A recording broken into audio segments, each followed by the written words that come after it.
Bueno, nos quedamos en la parte de la extinción del condicionamiento clásico. Estamos en el capítulo primero del condicionamiento clásico, en el que explica los fenómenos, bueno, lo define, las diferentes modalidades, y en el segundo veremos las teorías y modelos que lo explican. Vimos que había dos, aparte de algunas formas peculiares de estudiar, lo vimos los más habituales, el excitatorio y el inhibitorio, que son las dos formas principales, es decir, cuando la señal informativa es positiva o informa que va a ocurrir algo, y cuando la señal es de que no va a ocurrir. Vimos luego la extinción, o sea, el aprendizaje de que ya no va a ocurrir más la asociación original, y que había una serie de fenómenos que demostraban que no era ni una inhibición ni una desaparición de la asociación original. Si aprendí que una señal indicaba un peligro o lo contrario, durante la extinción lo que hago es aprender algo diferente, pero no se borra del todo. ¿Por qué decíamos que no se borra? ¿Recordáis?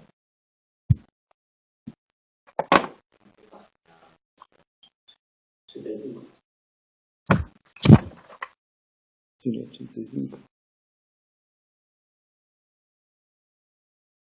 Dijimos, desinhibición. Yo he aprendido, vamos a poner que una luz produce una descarga. Nos ponemos siempre en el ejemplo mismo, que a lo mejor deberíamos inventar uno más visual o diferente para a ver de estos ejemplos que tenemos aquí. Venga, vamos a ver uno. Desinhibición. El timbre de la escuela, eso era de salida, demasiado bueno.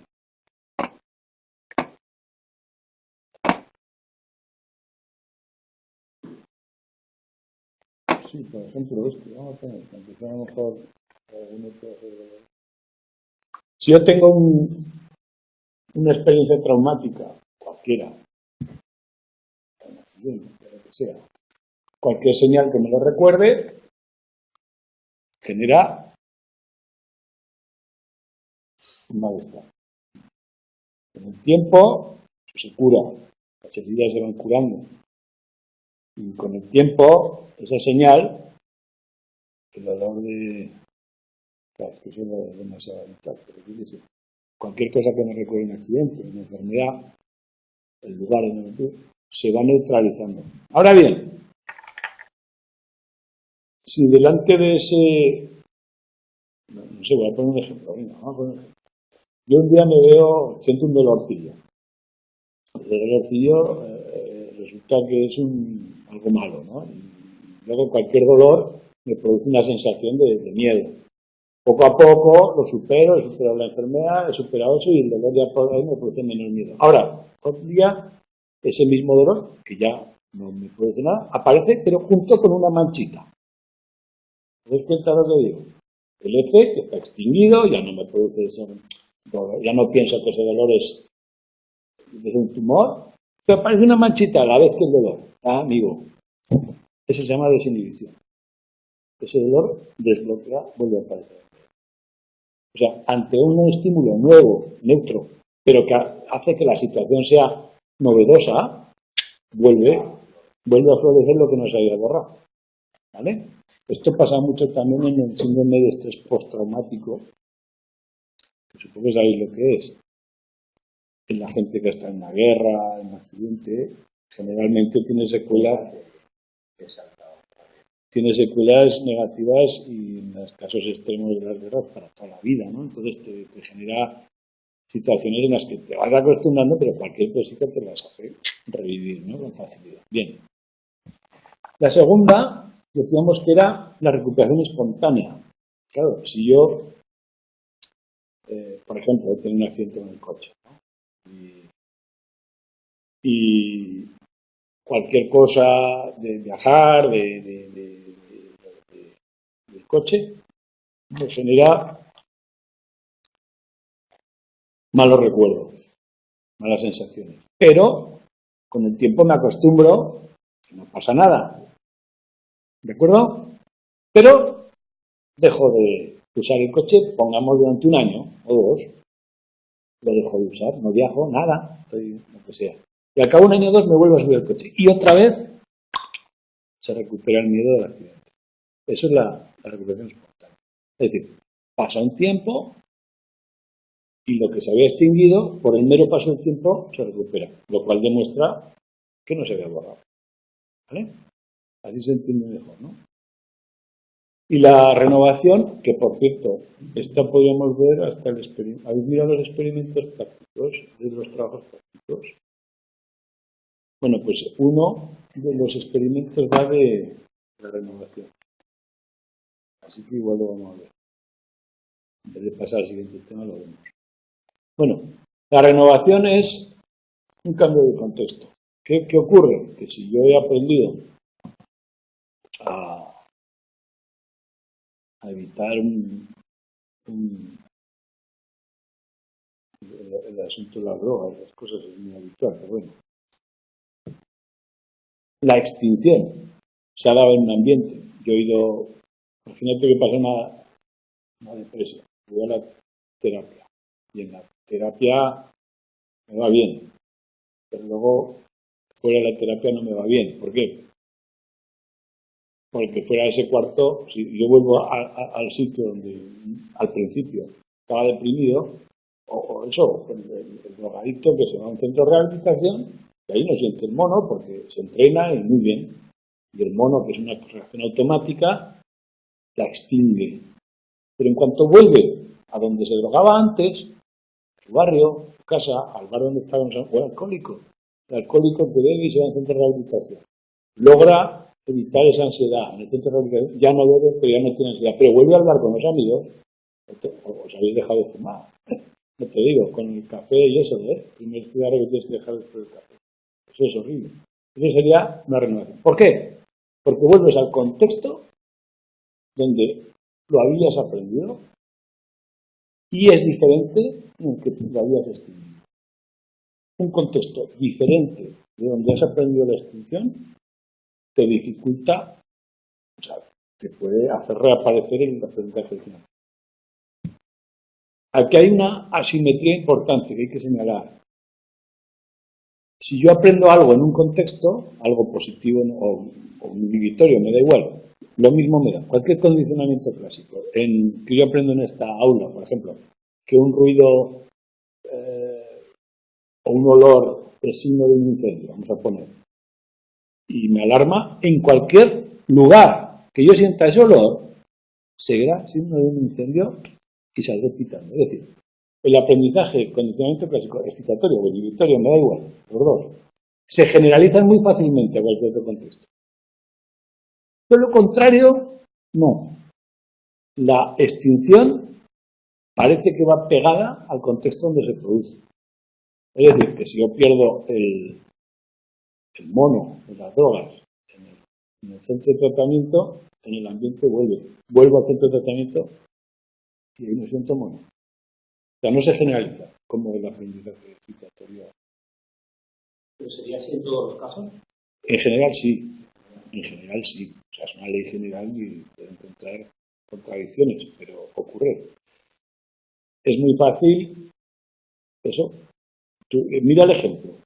Un olor que indica un incendio, ese olor tú automáticamente donde lo sientas te vas. Ahora, si tú extingues ese olor y digas, no, tranquilo, que no pasa nada, que no pasa nada, que no pasa nada, y te vas tranquilizando, está muy bien. Pero si te vas, yo qué sé, a un sitio diferente, completamente diferente, un escenario diferente, y vuelves a sentir el olor y dices, otra vez a lo mejor te salta la alarma, ¿no?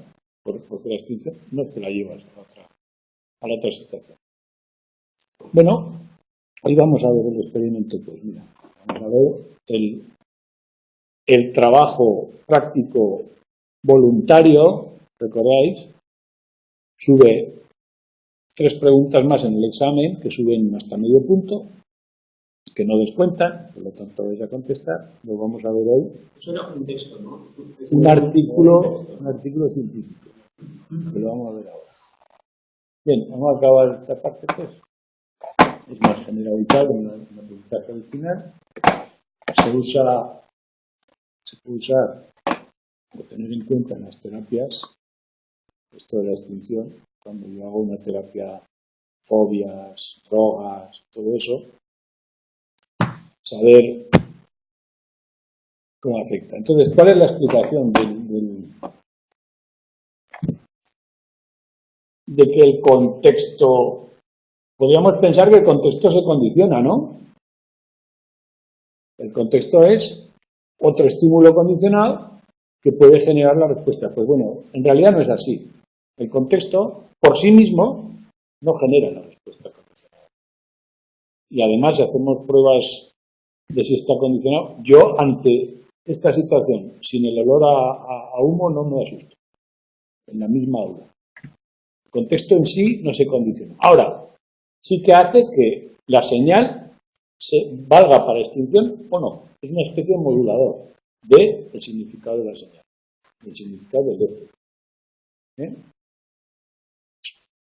Bueno, vamos a ver el último fenómeno de la extinción que demuestra que no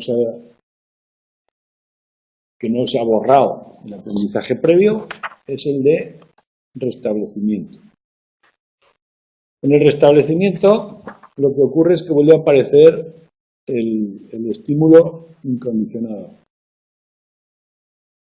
Y eso puede hacer que el aprendizaje que se había suprimido vuelva a aparecer. Como por ejemplo, ahí tengo uno que es a ver, por ejemplo,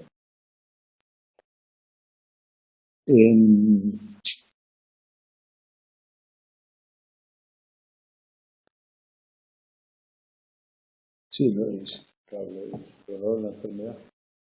Sí, me sirve de la enfermedad. Si yo tengo ese dolorcillo que luego me genera una enfermedad que me costó un disgusto tremendo, luego el dolorcillo poco a poco lo voy extinguiendo porque es un poco hipocondriaco, ¿no? Ya no logro extinguirlo, pero si en un momento dado vuelvo a tener esa enfermedad, el estímulo incondicionado, automáticamente ese dolorcillo y todos parecidos vuelven a tener poder. Ese es el restablecimiento, ¿no?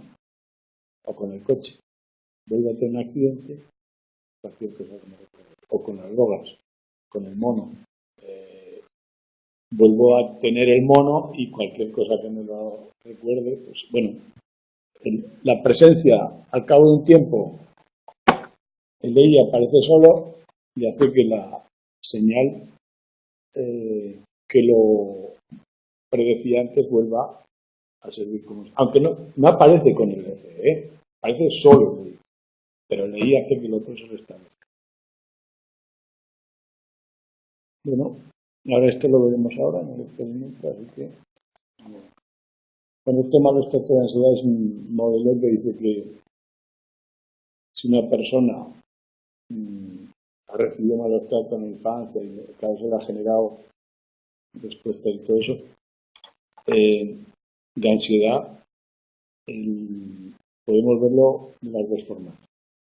Cuando una persona que ha recibido malos tratos en la infancia, que siempre asociados al malestar de ansiedad, cuando se sienta ansiosa por cualquier otra cosa, puede tender a maltratar a otras personas, a pesar de haber sido víctima, ¿no? A veces es difícil explicar esas cuestiones con estos modelos, y al revés, si consideras que los malos tratos es el EI, en cuanto vuelva a ver, volverá a tener ansiedad y todas las señales que veía antes, pues bueno, pues, mecanismos que a veces parecen contradictorios. Bueno, al final del tema hay dos ejemplos. Bueno, antes de... No, vamos a ver los ejemplos y luego vamos a renovar. Hay dos ejemplos que tienen su importancia en el tema, no son muy técnicos, pero sí para ver por dónde va esto del condicionamiento clásico, qué importancia tiene en la realidad. Dice que en un experimento unos peces tienen un sistema de apareamiento en el que los machos le hacen cortejan a las hembras y expulsan a otros machos, son agresivos con otros machos, y lo que hicieron es fomentar la agresividad simplemente con una señal. Cuando aparecía el macho aparecía también una señal, ¿no? Pero la señal por sí misma se convirtió en un estímulo condicionado, por sí misma generaba agresividad. Y lo que en este experimento ilustra es que cuando un pez veía la señal y un macho, o sea, el EI y la señal, a la vez, y había aprendido con esa señal, era más agresivo que si no había aprendido con eso. Por lo tanto, el condicionamiento clásico puede servir para enfatizar ciertas conductas ya naturales que las señales que la rodean las refuercen. Eso es lo que explica un poco de los peces. Cuando un pez aparecía, había sido entrenado con esa señal, y aparecía la señal y el macho era más agresivo, o sea, era más fácil que se reprodujera, ¿no? Ayuda a la supervivencia. Y además, esa agresividad solo era con el macho, no con la hembra ni con el resto de las actividades. La seguía haciendo incluso mejor. Eso es por un lado. Cómo se puede ir alimentando pues la territorialidad, todo ese tipo de cosas se pueden ir construyendo con el condicionamiento clásico. Y el segundo es las drogas, una explicación del mecanismo de la tolerancia. ¿Por qué tanta gente muere por sobredosis en el mundo de la droga? Hay una explicación, claro, dices, es un riesgo, está ahí. Bueno, pero hay una explicación muy elegante y que parece que tiene bastantes visos de ser cierta, y es que la droga para el cuerpo es una toxina, es un problema que hay que eliminar. Lo mismo que es la resaca del alcohol. Estás eliminando el alcohol, el cuerpo no lo quiere. Entonces, ¿qué hace el cuerpo cuando ve señales de que te vas a drogar? O ve señales de que vas a beber. Anticipa. Por un mecanismo de condicionamiento clásico, cuando sabes que te vas a drogar, ya hemos visto que las reacciones de condicionamiento clásico son automáticas, la salida de cierto. Bueno, pues la preparación para recibir una toxina es una de esas.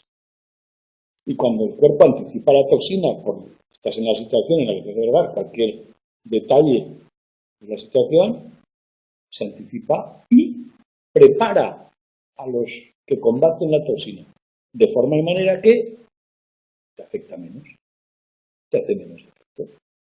La persona que bebe habitualmente parece que eso que controla más, que le sube menos, y en parte es porque el cuerpo, no es que el cuerpo no lo sufra, sino que se anticipa, ¿no? El que le sorprende, el que nunca ha bebido, no sabe qué efecto le va a hacer al alcohol. El que ha bebido ya está preparado, algo así, ¿no? Entonces, ¿qué ocurre si una persona que ha desarrollado esa anticipación en el ambiente en el que se droga, para sentir la misma sensación, en vez de una copa se toma 3? Eso es lo que llamamos tolerancia. Claro, te va acostumbrando porque se prepara para combatirla. Entonces el alcohólico que se bebe una botella de vino, al cabo de los años necesita 2 para tener el mismo efecto. Y luego 3, y luego 4. Hasta ahí, bien. Una explicación de la tolerancia que puede ser. ¿Qué ocurre si cambiamos de contexto? Es decir, el cuerpo no percibe que vayamos a beber. Yo siempre bebo con los amigos en el bar, nunca he bebido en casa. O siempre me drogo en la juerga no sé qué, nunca en tal sitio, o siempre me drogo con una jeringa y nunca me lo he fumado, por ejemplo.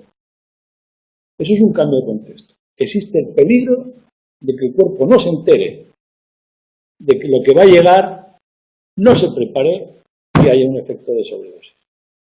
¿De acuerdo? Esa es una de las explicaciones de cómo puede funcionar el cuerpo. El cuerpo hace de colchón porque su misión es una toxina lo que le estás metiendo. Ahora, lo que dice el condicionamiento clásico es que las señales contextuales y las señales concretas y el contexto hacen que el cuerpo anticipe. Cuando eso desaparece, hay un riesgo de una intoxicación mayor no prevista. Y que eso puede explicar algunas muertes por sobredosis. ¿De acuerdo? Cuando alguien ha generado tolerancia. Normalmente la sobredosis no se da en gente que no ha generado tolerancia. Se da en gente que ha generado tolerancia, ¿no? Bueno, pues sí. Ahí quedan los dos ejemplos. El siguiente capítulo que habla de los elementos del condicionamiento, en qué medida influye la naturaleza de cada uno y las teorías, lo empezaremos el próximo viernes, todavía hay clase. Vamos a ver hoy la renovación, que es aprovechando que lo que hemos dado viene con el práctico voluntario. Vamos a ver. Antes de nada, os pongo en situación de lo que viene en el texto sobre esto. En la página 86 hay un experimento de renovación. Es el experimento clásico de Button, en el que en la primera fase hay una adquisición de una respuesta condicionada, en este caso era la supresión de la conducta que medíamos con la respuesta de supresión condicionada ante una descarga. El animal dejaba de hacer lo que hacía cuando anticipaba la señal de descarga. Durante la fase de extinción se produce la señal, la luz creo que era, en sucesivas veces el animal va aumentando la actividad, como veis en la página 86 en el gráfico, va aumentando la actividad durante la fase de extinción cada vez más. Recordamos que esta gráfica hacia arriba significa que se ha extinguido el miedo, porque está aumentando la actividad, tanto en un grupo A como en un grupo B, que veremos que luego tienen el tratamiento en que uno se extingue en un ambiente diferente y otro en A. El grupo control pasa todas las fases en el mismo lugar. El grupo experimental, el B, ha aprendido en A la descarga y la ha extinguido en B. Al principio de la fase de extinción, los dos grupos tienen la misma nivel de conducta, casi cero. Pensad que el grupo B está en un ambiente diferente. Ha cambiado de jaula. Pero como podéis ver, mantiene la supresión. Es decir, ha generalizado el miedo. ¿De acuerdo? Vale, los dos extinguen al mismo ritmo, como se ve en la gráfica. Y la tercera fase y la prueba final es que vuelven. Los del grupo, los que han extinguido en B, vuelven al contexto original, al A, los otros siguen en A y sigue el experimento. ¿Qué ocurre con el que sigue en A? Pues sigue extinguida la conducta, arriba del todo. No pasa nada. Pero el otro, al volver a A, como ha extinguido en otro sitio, devuelve el miedo. Y al principio vemos una supresión absoluta que se va recuperando. Ese es el experimento típico de renovación. Es decir, aquí tenemos un esquema, contexto A, contexto B. Contexto A, renovación. Porque el contexto donde probamos es diferente del de extinción. En este caso es el mismo que al principio, pero podría ser otro. Esto es precisamente lo que el experimento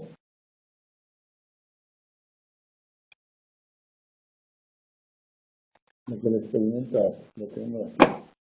El segundo experimento que tenéis que leer, voluntario, te he dicho que era una lectura. Quiero señalar que es una lectura de un artículo, que es una cosa muy concreta. Supongo que en otras asignaturas las vais viendo. Pero un artículo científico tiene una estructura similar en todos los ámbitos. Es una comunicación de un resultado, de un experimento y de un resultado, que tiene una estructura de introducción teórica, que es lo que hay sobre el tema y por qué estoy haciendo este trabajo, objetivos, luego una descripción muy detallada de los métodos y los participantes del procedimiento que nos ha llevado a cabo, una exposición de los resultados en frío, o sea, datos, y una discusión de si los datos apoyan o no lo que yo quería apoyar. Esa es la estructura, siempre, siempre. Y es muy preciso, o sea, no se va en lucubraciones, incluso la introducción teórica va a lo que va, va de lo general a lo particular para entrar en mi hipótesis, y muy técnico. Además, siempre se incluye al principio un resumen, el abstract en inglés, que te permite no tener que leerte todos los trabajos que hay sobre un tema, sino seleccionarlos en base a eso, ¿no? Que el resumen más o menos saca todas las partes, ¿de acuerdo? Eso es lo que vamos a leer. Pero en este experimento, ya, vamos al título, y vemos que nos dice que va a haber cómo el contexto influye en la extinción. Recuperación de la versión condicional sabor en un tercer contexto. Fíjate que el tipo de experimento de condicionamiento clásico que hemos visto nos propone el de aversión al sabor. ¿Qué nos acordamos de eso?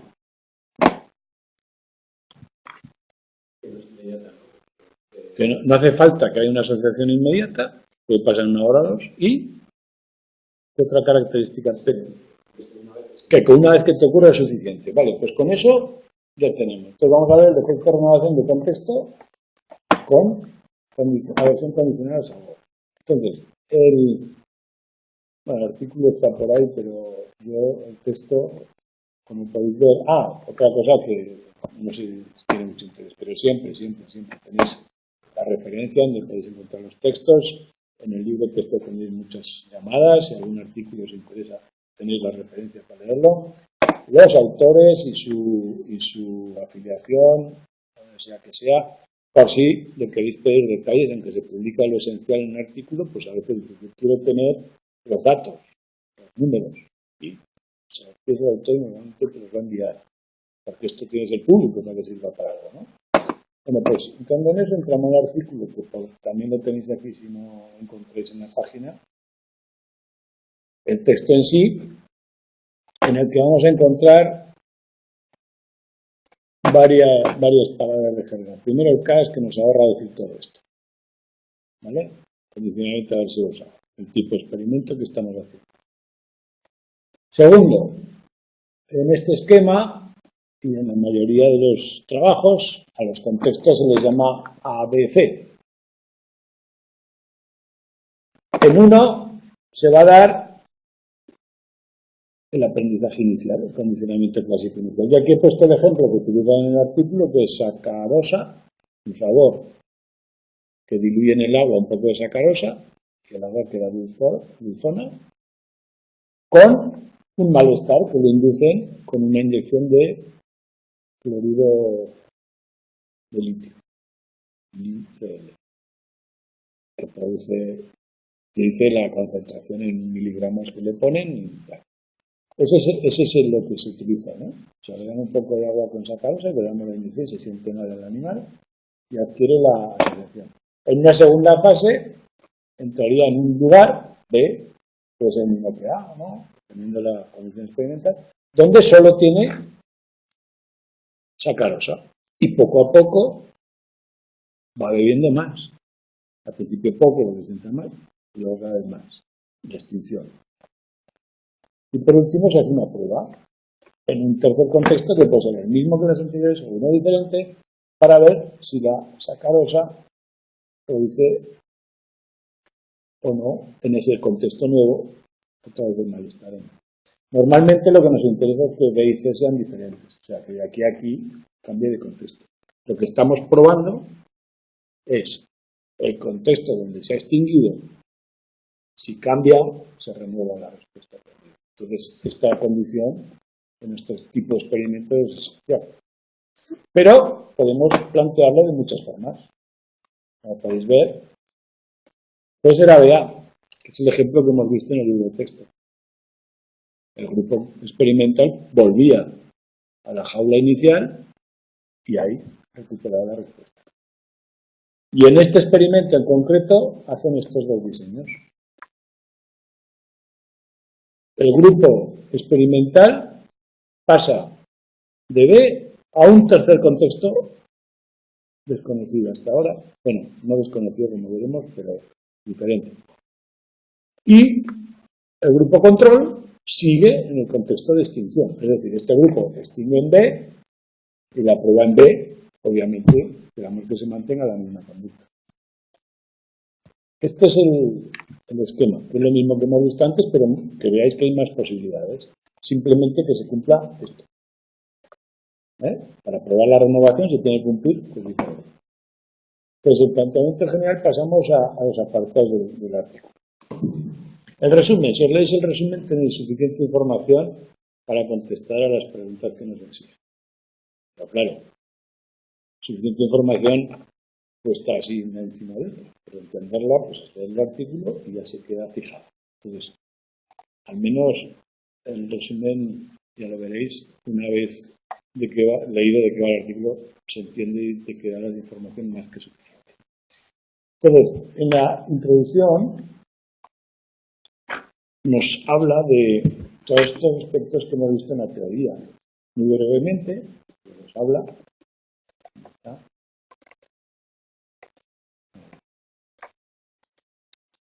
Primero, ¿qué tipo de asociaciones se producen en condicionamiento clásico? ¿Recordáis que hemos hablado de esto? Pavlov decía, el condicionamiento clásico se relaciona la señal con la respuesta. Y la otra hipótesis era, no, se relaciona la señal con el estímulo incondicional, con la comida, con otro y aquí vemos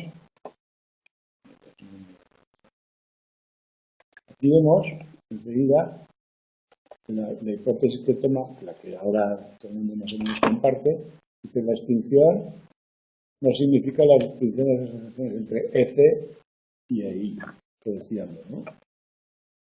Si la comida, por lo que fuera, cambiaba de valor, el EC también, por lo tanto, quedamos con eso. Pero veis que es muy breve, la distinción teórica, dice. Se acepta que la extinción no significa la destrucción de las asociaciones. Un ejemplo es la renovación contextual, o sea, ya entra en tema de una forma, para que veáis lo que es un artículo, Y luego, pues, nos pone algún ejemplo de A de A, que hemos puesto ahí, de A a B, y los resultados que se conocen experimentales sobre ese tipo de extinción. Bueno, seguimos con esto. Esto es para que veáis la relación, que además es la revista colombiana, está en castellano, por tanto,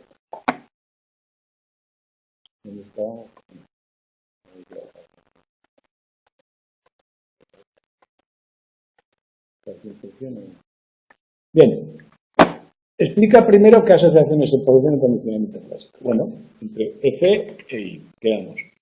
La extinción no significa la desaparición de la asociación original, como hemos visto por la desinhibición, por todos esos fenómenos. La asociación espontánea y el resto de ellos.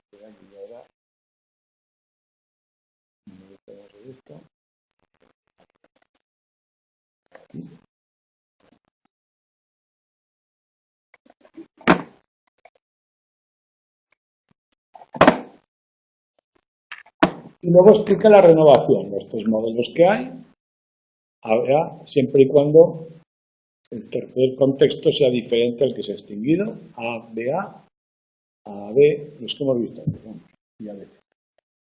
Bien, y enseguida en la introducción entra la teoría en la que se basa en ella. La teoría dice, es un modelo que propone Button, el primero que hizo experimentos sobre la renovación contextual, y dice que lo que ocurre en la memoria del que aprende es un lugar, una EC, una señal, la comida, lo que sea, son nodos de información que se conectan. Imaginaos una estructura lógica de nodos y relaciones que se conectan.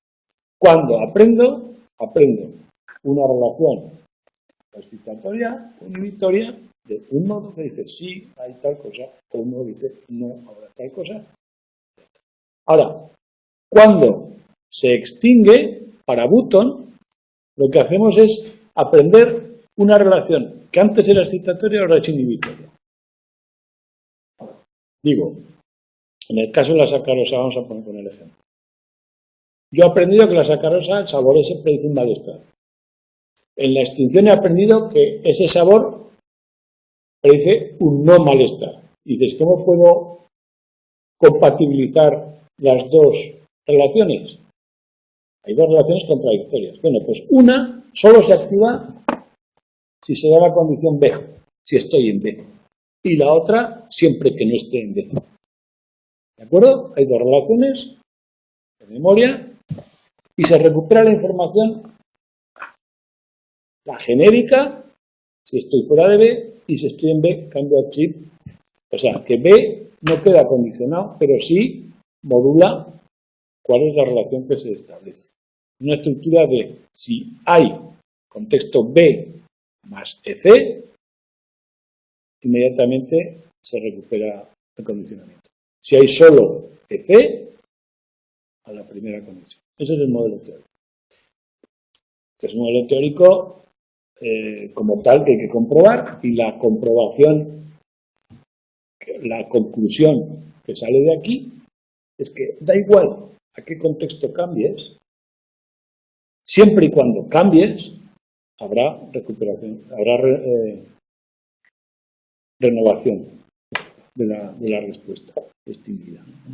Esa es la tesis, es decir, me da igual que sea A, B, A, B, C, A, B, A. En cualquiera de esos casos tiene que darse renovación. Y en la misma medida. La teoría dice que las tres responden al mismo modelo, a la activación de un nodo, y por lo tanto, en cualquier contexto, siempre y cuando sea diferente al de extinción, habrá renovación. O sea, en cualquier otro lugar que no sea B, se servirá la conexión aprendida. Y cuando aparezca con B, las dos cosas a la vez, victoria. Esa es la teoría en que se basa. Y eso es lo que trata de probar el experimento. Es decir, que en cualquiera de las combinaciones se produce la renovación y en la misma medida. Esa es la hipótesis concreta, en la que aterriza después del marco teórico. Analiza qué pruebas hay hasta ahora en el tema. Y se da cuenta que, bueno, en el caso de otros tipos de aprendizaje, no el de aversión al sabor, sí ha habido pruebas de ABC, más o menos plausibles, pero en el caso de condicionamiento aversivo al sabor, solo hay pruebas de ABA y AAB, que son dos de los casos que interesan a la teoría. Aquí hay diferencia entre este y este, y diferencia entre este y este. Nunca se ha dado una demostración de ABC, es decir, un contexto tercero nuevo, con cache. Y ese es el objetivo del experimento. O sea, cuando haces un experimento tratas de aportar algo nuevo, y esta es la novedad, que ellos dicen que hasta que ellos conocen no han visto ningún experimento de estos, por lo tanto lo van a hacer. Ahora, antes de eso nos hace una pequeña advertencia, y es que cuando se ha demostrado ABA, en un experimento concreto, que es el que se ha demostrado ABA en condicionamiento de sabor, dice que hay problemas metodológicos que ellos también quieren corregir. Los problemas son los siguientes. En ese experimento concreto, de Arche y no sé quién era, dice que, primero, se encontró que al pasar de A a B, bajaba la respuesta condicionada. Es decir, el animal había aprendido en A la supresión que hemos visto antes, el grupo que cambiaba de contexto mostraba menos supresión que el otro, cosa que no debería ocurrir. Hemos dicho que en el gráfico este, los dos grupos, al cambiar de contexto, mantenían la respuesta extinguida. En este caso no ocurrió. Entonces dice, a lo mejor el resultado de que cuando vuelven a A, vuelven a responder, no es renovación, sino que no se había generalizado bien la respuesta. Es una explicación diferente. Para que nuestro estudio sirva, de A a B deberían mantenerse la respuesta. Y luego cambiar completamente al volver a A, ¿no? Al principio, o sea, en el contexto de extinción, un B poco a poco se va extinguiendo. Pero nada más entrar, tiene que ser similar al anterior. Si no, hay una explicación alternativa. Claro, si yo cambio a B y ahí no se da la conducta, no hay malestar, o sea, el animal no tiene, bebe, en la sacarina le ha causado malestar en A. Pasa a B y ahí empieza a beber más. Pues esto no ha funcionado, no me sirve la explicación de renovación porque no es lo que yo quería. Bueno, pues eso pasó en ese experimento, ¿no? Al pasar a B hubo una disminución y la explicación posible puede ser que los animales habían estado en la jaula A en el día primero. Y ahí habían aprendido. Y en el día segundo habían cambiado a la jaula B, que no la conocían hasta entonces. Claro, te cambian a una jaula nueva en un día nuevo, dice, probablemente la jaula nueva hizo como de nuevo estímulo condicionado que apaciguó al otro, al que tenían preparado. Entonces, a lo mejor B, el contexto B, actuó el estímulo condicionado, inhibitorio o lo que fuera, y eso perturba los resultados. Por lo tanto, ellos se proponen evitar estos problemas metodológicos, que podían dar explicaciones diferentes. Primero, han visto que en otros artículos que no son con el condicionamiento aversivo al sabor, se han solucionado estos problemas metodológicos mediante una estrategia sencilla que es que los animales conozcan todos los contextos en los que van a estar previamente. Aunque no hagamos todavía diseño experimental, que estén en esa jaula, que se convierta en un lugar familiar. Claro, que no sea nuevo, y además que tampoco haya un cambio de día entre uno y otro, eso es para evitar el problema metodológico. O sea, por un lado, nos dice la teoría lo que quieren probar y por qué, y porque es nuevo, y por otro lado, nos dicen que metodológicamente también quieren evitar errores conocidos, son este y este. Y ahí ya aterrizan en su hipótesis, su objetivo concreto en el experimento. Y es aquí acaba la introducción.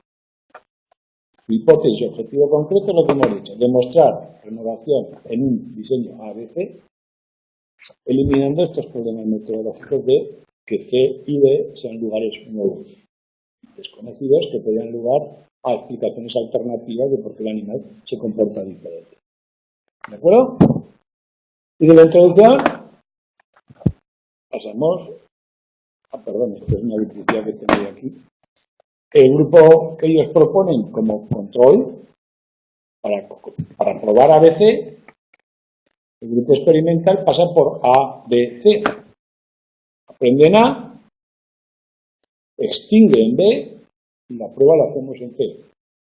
El grupo control es un grupo que aprende en A, extingue en B, hasta ahí todo es similar y en la fase de prueba siguen en B. Claro, esa es la forma de... En principio tenemos que esperar que, porque de A a B no haya cambio al principio en la tasa, ¿no? Y que luego de B a C, aquí en esta fase haya una diferencia significativa entre estos dos grupos. Y ahí será renovación pura debida al contexto C. ¿De acuerdo? Ese es el diseño. El método, importante que veáis también la descripción. No por recordarlo, pero sí para que veáis el detalle. Si yo hago un experimento, tengo que dejar claras las condiciones en las que se ha hecho para que se pueda reproducir. Y eso es lo que suele poner en los artículos con bastante precisión, que a veces parece excesiva, ¿no? Porque te dice hasta la marca de perfume que han utilizado para enmascarar los olores. Bueno, pues es para que puedas reproducirlo al dedillo o si lo haces de otra forma, o que puedas ver explicaciones alternativas, encontrar lo que decíamos, la posibilidad de falsación, encontrar la pega. Ese es el procedimiento científico, ¿no? Vale, pues entonces lo que hacen es generar tres contextos diferentes mediante tres jaulas, como si vamos a trabajar con ratas, hacen jaulas, tres modelos de jaula. Y para que las jaulas sean diferentes utilizan claves visuales, olfativas y táctiles diferentes en cada una. La jaula tipo A, pongamos, es, no me acuerdo, verde, las paredes. El suelo es liso o rugoso, y el olor le ponen una espuma abajo impregnada de no sé qué, perfume, colonia o no sé qué, utilizan cosas. Y te ponen la marca y la cantidad que ha puesto, lo que mide la espuma del grosor, lo que mide la jaula, la luz, con qué intensidad estaba, el sonido, que hay un ruido de fondo para que no haya estímulos sonoros diferentes, para que enmascare los ruidos diferentes. O sea, te lo describe al dedillo. Entonces, A tiene un color, un olor y un tacto de suelo diferente que ve y que hace. Hay 3 modelos, varias jaulas del mismo modelo para poderlas usar a la vez. Esos son los materiales físicamente. Por supuesto, sacarosa, que se utiliza una solución de sacarosa en agua, de no sé cuánto por ciento, 15%, lo que sea. Y el cloruro de litio, una inyección de tantos miligramos por peso o algo así. Se suele administrar según el peso del animal, ¿no? El sujeto experimental son 16 ratas, que en principio eran 16, pero una se les puso enferma y se quedó en 15. Que son ratas, te describe la raza, y que no tenían experiencia en experimentos previos, tan es importante, que a lo mejor animales en este caso no lo tenían. Y el procedimiento para evitar el problema metodológico anterior, es decir, que los contextos fueran nuevos, consiste en que durante un tiempo previo al experimento en sí, los animales viven en el laboratorio, cada uno tiene su casa, digamos, van pasando unos periodos de 10 minutos por la mañana, 10 minutos por la tarde, 10 minutos por la noche, creo que a las 6, a las 2, a las 10 de la noche, 10 minutos fijos, los sacan de su casa y los llevan a las jaulas que hemos dicho. A la A, a la B y a la C, a las 3. Y las conocen. El mismo día pasan por las 3. De esta manera evitamos que el animal desea un lugar nuevo, desconocido. Ojo, también, como veis aquí, cambian el orden. El momento del día a otro grupo de animales es a la tarde cuando está en la jaula verde. ¿Para qué? Pues por si el color tiene algo que ver, pues el olor de la jaula y el momento del día tiene alguna interacción. De esta forma lo evitamos porque hay todas las combinaciones de mañana, tarde y noche, colores y jaulas que se contrabalancean unas con otras. Si tiene algún efecto lo anulamos. Si por la mañana los animales beben más por lo que sea en la jaula verde, como otros están a la tarde y otros a la noche, se anulan. O sea, eso se llama contrabalancear las condiciones. Y hacen un grupo experimental que lo vamos a someter a la condición ABC y otro grupo a la condición ABB, distribuyen los animales en 2 grupos, 8 en A, en el experimental, y 7 en el control. Es decir, es un diseño entre sujetos donde vamos a comparar las medias de 2 grupos. Ojo, la asignación de sujetos a los grupos se hace con cierta idea como veremos ahora, porque a lo mejor un animal bebe más que el otro, de por sí, ¿no? Aunque todos tienen, te dice el peso inicial, promedio de 293 gramos, son similares, a lo mejor un animal, por lo que sea, es más bebedor. Pero por lo que hacen es elegirlos para que se igualen los promedios, para que cada grupo sea equivalente al otro en ese aspecto. ¿Cómo hacen para asignarlos y cómo se hace para acostumbrarlos? ¿Cómo se lleva esto a la práctica en el tiempo? Bien, el mismo procedimiento que hemos dicho antes, o sea, contrabalanceando mañana, tarde y noche, 10 minutos al día, se lleva durante 3 días seguidos, antes de llevarlos a ABC todavía, en su propia jaula, en su casa, beben. Primero les dejan de dar agua durante 24 horas. ¿Para qué? Para que tengan sed. Después de esas 24 horas, dentro de su jaula casa todavía, reciben 10 minutos de agua por la mañana, 10 minutos por la tarde y 10 minutos por la noche. Todos ellos. Durante 3 días. Y así vemos lo que consume cada uno también. Sale una media de 9 y pico mililitros por la mañana, 6 por la mediodía y menos por la noche. Y sabemos lo que consume cada animal, con lo cual podemos luego formar los grupos equivalentes en el consumo. Y los animales se acostumbran a que el agua está disponible durante esos periodos y que el resto del día están ahí. de momento, a que el agua está disponible en esos periodos. Y nosotros saber la cantidad que debe. 2 días después de los 3 primeros días, 2 días siguientes, hacemos lo que hemos visto antes. Lo mismo que ahora, solo que el agua se la dan en A o en B. Entonces, todavía agua pura, ¿eh? No tiene sacarosa. Es agua pura, destilada. Entonces, en estos 2 días hacemos esto que hemos visto aquí. Uno lo pasa en A la mañana, en el verde, en la jaula verde, al mediodía en la roja, a la noche en la negra, con su olor característico, y recibe agua durante 10 minutos. El otro, la verde, tal. Bueno, van distribuyendo, como son 3 combinaciones, pues los 8 estos hacen 2, 3, 3, y los 7 hacen 2, 2, 3, por ejemplo. Distribuyen los animales en todas las condiciones, da igual cuántos haya, porque esto es para contrabalancear, simplemente se trata de hacerlo lo más igualitario posible y ya está. Bien, el 6.º día, como dijimos que el CAS, la aversiva al sabor, se establece en un solo ensayo, el 6.º día, solo el 6.º día, es el día de adquisición. En el día de adquisición, al animal en el contexto que le toque, si al que le ha tocado A, que es el verde, y a la mañana, en el verde y a la mañana recibe agua con sacarosa más una inyección. Y las otras 2 sesiones recibe agua pura. Los que les ha tocado al mediodía en el otro contexto, a la mañana reciben agua pura, al mediodía agua con sacarosa más inyección, no mucha agua. Y así mismo el de la noche. Ese es el día del experimento, de la adquisición, sexto día. Y para todos se establece cuál es el contexto A, que obviamente es diferente para cada animal. Para uno va a ser el verde, para otros el rojo, para otros el negro. O sea, de A, el contexto inicial, cada uno está aprendiendo uno diferente. Bueno, vosotros coinciden, pero ¿entendéis, no? Bien. 7.º día es un día, digamos, de descanso. Otra vez vuelven a la condición inicial. En este día no pasa más que están en su jaula y durante los 10 minutos de costumbre reciben agua pura en su casa. El 8.º día durante 3 días hacemos extinción. ¿Por qué 3 días? Porque necesitamos que la extinción progrese.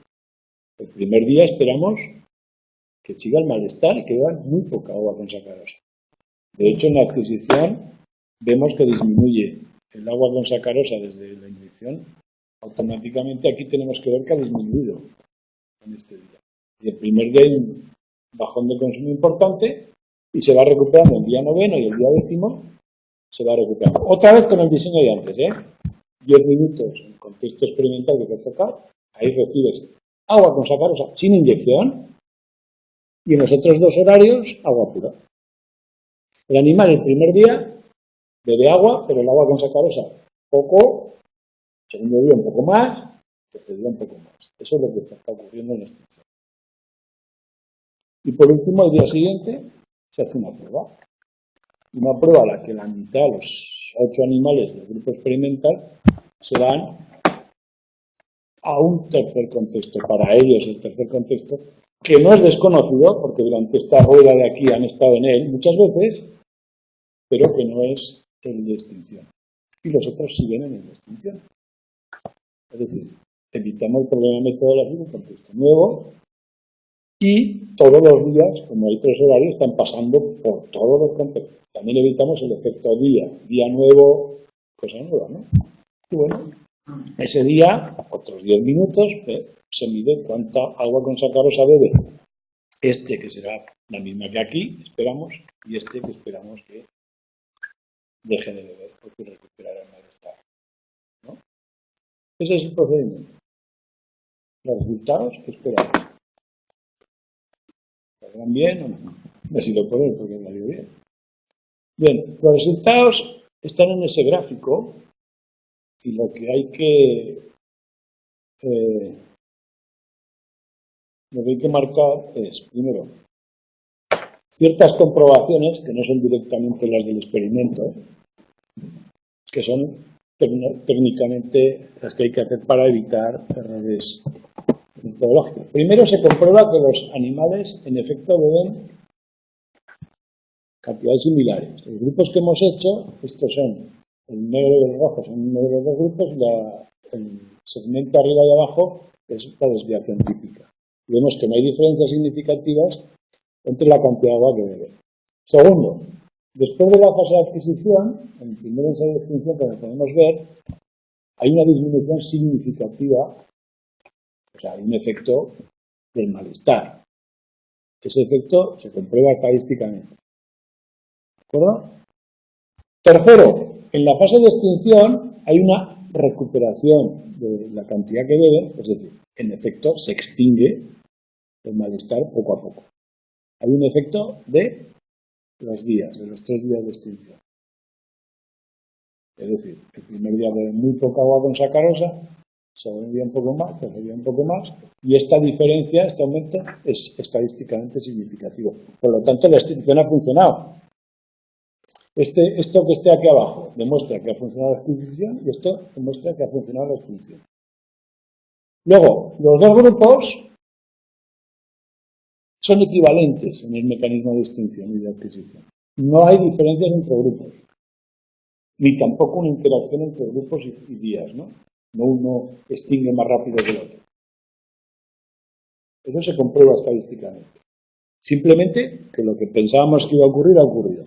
Hemos evitado la falta de generalización. En este caso, al pasar al contexto nuevo, los dos grupos, el que ha pasado al contexto nuevo y el que no, los dos mantienen la bajada que habían aprendido. O sea, hemos evitado un problema metodológico de los que hemos visto.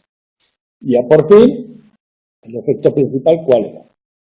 Que ocurre el día de la prueba en el tercer contexto. Y aquí vemos que el grupo ABB mantiene un nivel similar al que tenía ahí y el otro baja de una forma que es estadísticamente significativa. Por lo tanto, esta es la medida de la renovación, del miedo, del malestar, perdón, que este grupo ha tenido al pasar a un contexto C, que ya la inyección de hacía días que no la recibía.